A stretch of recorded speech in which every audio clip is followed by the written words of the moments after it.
วันจันทร์เขาวันจันทร์ วันจันทร์ที่29มื้อนี่ฮะใครมาเจ้าแต่งของออกไปวังแรงหั่นบ่เจ้าก็ไปยามมื้อแรงแหล้วตัวเลยออกไปเลยได้สิออกไปเลย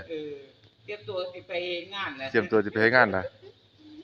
นึกว่าตอนเช้าน่ะนึกว่ามันเช้าแล้วคือว่าตอนเช้าข่อยนึกว่าตอนเช้าข่อยนอนตื่นมาเนาะข่อยไปนอนเด้ข่อยนอนตื่นอ้าวข่อยนึกว่ามันตอนเช้าก็สิไปเลยเข้ากะบ่เข้ากะบ้าน โอ้คันไปแต่พนักงานซุมเขาสิหัวเนาะโอ้ยกูแห้งเขาบอกให้เพราะเขาเว้าให้ว่านี่ไปขายของเคยเขาอยู่เซเว่นป๊ามาหยังก็อยู่ว่าตายเอาอายเขาติ